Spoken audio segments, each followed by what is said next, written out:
तो गाइस आज मैं सुबह खीर खा के चल पड़ा अपने दोस्तों के साथ रनिंग करने, क्योंकि आज रनिंग का डे 3 था। वैसे कल ब्लॉग नहीं डाला, लेकिन फिर भी चलता है, कोई दिक्कत नहीं, डाल दिया करूंगा, अब रेगुलर डालूंगा। और मेरे दोस्त लोग भी तैयार हो गए थे आज जाने के लिए, उनने सॉरी भी बोल दी थी, तो मेरा दिल बड़ा है, तो भाई ने माफ़ भी कर दिया था। और फिर वहाँ पहुँच के हमने रनिंग स्टार्ट कर दी, और रनिंग स्टार्ट करने के बाद हम स्टेडियम में पहुँच गए, और स्टेडियम में कूदते फादते पहुँचे थे, देख लो तुम। और फिर अंदर पहुँच के थोड़ी बहुत एक्सरसाइजेस करी, और फिर रहता हूँ ऊपर बैठ गए, थोड़ी देर टाइम पास करने लग गए। और उतने में ही सनराइज भी हो गया था, तो प्यारा सा सनराइज भी दिखा देता हूँ तुम्हें।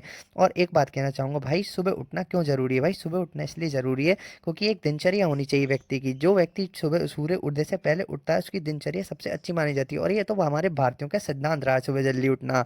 और भाई ये तो हमारे साधु महात्मा भी कहते हैं कि जो सुबह जल्दी उठता है उसका शरीर स्वस्थ रहता है, और वो उन्नति को प्राप्त होता है। और जो व्यक्ति लेट उठता है, ना उसके विचार शुद्ध रहते हैं, ना वो उन्नति को प्राप्त हो सकता है। अगर व्यक्ति के विचार शुद्ध हैं तो वो सबसे सही है, चाहे कितना ही उन्नतिशील हो या ना हो, उससे मतलब नहीं। लेकिन दिनचर्या तो हमेशा अच्छी होनी चाहिए, और मेरी दिनचर्या तो शुरुआत से अच्छी रही है।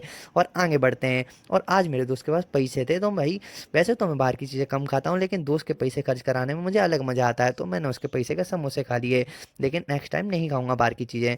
और फिर घर जाके मैं जल्दी से नहा धो के टीका लगाता हूँ, और फिर ऊपर छत की ओर ध्यान करने चला जाता हूँ। फिर थोड़ी 1 डेढ़ घंटे ध्यान करने के बाद मैं नीचे आ जाता हूँ, और फिर मैं खाना खाना स्टार्ट हो जाता हूँ। मैं तो खाना खाने जा रहा हूँ, लेकिन तुम मेरे चैनल को सब्सक्राइब कर